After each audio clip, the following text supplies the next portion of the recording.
My name is Caroline Davies. I'm a second year postgraduate diploma in conservation.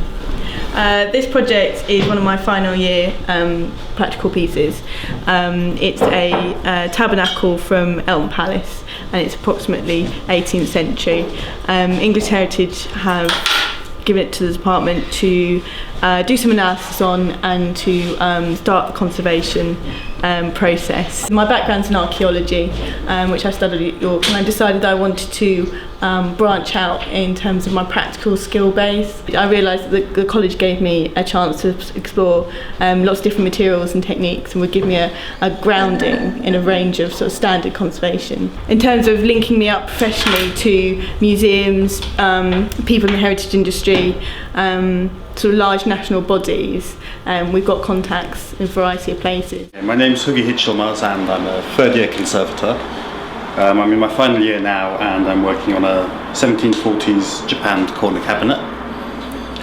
Basically it involves sort of quite a bit of structural work, repairing the timbers. There's lots of there was woodwork damage. So in my final year we're pretty much left alone. We're expected to put into practice what we've learned, and we're able to do it, I think, with confidence. We sort of have been shown how to do stuff, and tutors are always there to help if you need to, but we should be able to do it. I didn't really want to be involved in making work. What really interests me is knowing how people made things. And this way I get to spend a long time with the objects. I get to find out how they worked, what materials they chose, why they probably applied things in a certain way, and helps me to understand why certain things look a certain way. So your materials dictate sort of the aesthetics of an object to a degree.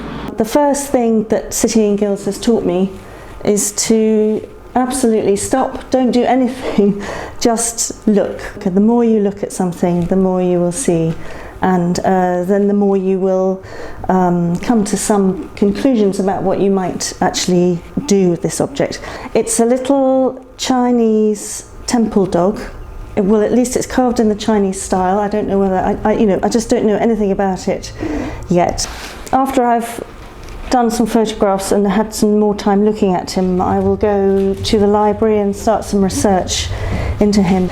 There doesn't seem to be a thick gesso layer. Perhaps this red paint was used as the ground for the gold, in which case it may be oil gilding rather than water gilding, but again, I can't assume anything. I have to go and find out. If you're going to do a mid-career change, as I have done, you do have to check up on the institution that you go to. And City&Guilds, apart from having graduates in probably every museum and gallery and historic house in the land, which is fantastic, that says how good the course is, but it's also recognised by the Institute of Conservation. So, and it's regulated by the University of Birmingham. So it's a pucker qualification that you graduate with. I'm working here on a 17th century memorial from Westminster Abbey. It used to be in the cloister of the Abbey and was taken down in the 70s because it was badly damaged. I chose to study at City&Guilds because I like very much the practical side of it. When we started conservation in our first year, we learned actually wood carving, gilding and stone carving, and then slowly moved on to studies in chemistry, in laser training, in physics, and in our last third year we are working practically on our exam objects. This is a 19th century mahogany frame which were the overpainted. So I will remove the overpainting layer by the laser Nd:YAG 10064 nanometer Q switch.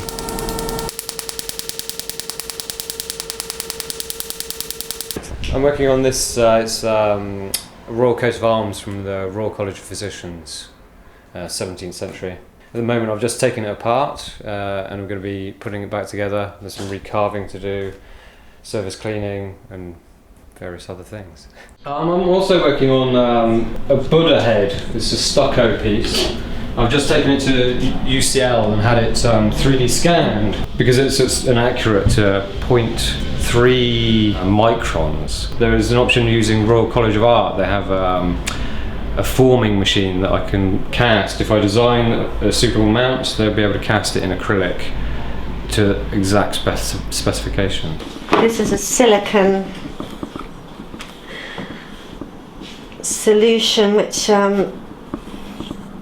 is good for doing very fine moulds. I've just been up to purchase it today and I need 400 ml, I think, so we'll put that in there.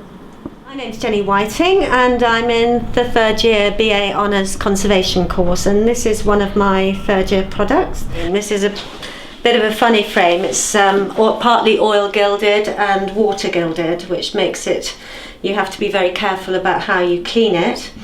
There are many broken elements on this frame. On this particular corner, all I had left on the frame was this scroll, this beautiful scroll here, which is part of the anchor, and I've had to mould in plasticine the other side of the corner. And what I'm going to do is I'm going to cast the whole thing, and then I will have the three corners, hopefully.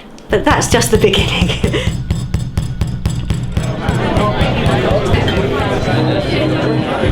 Well, here we are at the graduate show, the final year, the third year. But as you can see, I still haven't finished my frame. What I want to show everybody who's coming around is how I made the moulds and how we progressed with the frame from when you saw me put the silicone in the mould. So this is the mould that came out, which is the exact 90-degree angle, which I made a plaster mould of. So just in case this mould gets destroyed, we have one here to make another mould from. Last time you saw me I was retouching, managed to complete that, and I sort of gilded areas as well and given it the final varnish ketone resin to saturate everything. It went well and the client is pleased. So lots of people have come in, and when people come from the museums and conservators, they judge our work, you know, very sort of positive criticism. It's good to be judged by professionals, I think. And it's nice to show off to people all the work you've done and to explain to them. Because sometimes you just see the work and it's hard to tell what's happened to an object. But once you talk it through with them, show people the analysis and the research you've done, I think they appreciate the work much more in sort of the field of conservation on the whole. It's fantastic because you meet other professionals who might give you some tips, and that's what it's all about. You just keep on learning with conservation. The main thing for us about having an exhibition, because obviously it's not like for the painters and sculptors or even carvers that are here, because we don't sell our work, you know, our work belongs to other people already, so it's quite a different kind of motivation to exhibit in a way. But the really, really nice thing is that lots of people come in and they look at your work and they comment on it and they give you ideas, and also people from the profession also who come in, and you know, maybe everything they say isn't entirely positive, but it's always good to get that feedback, and you learn so much from actually talking to other people about their perception of the work and how you've worked on it.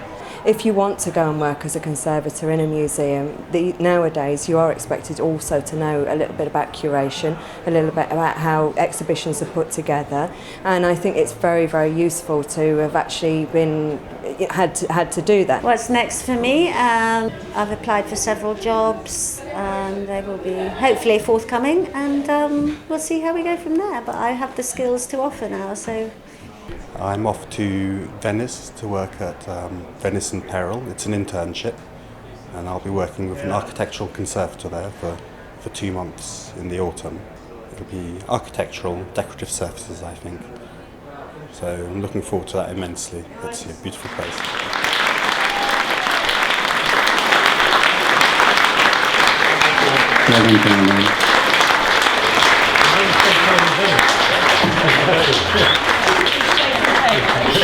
Well done.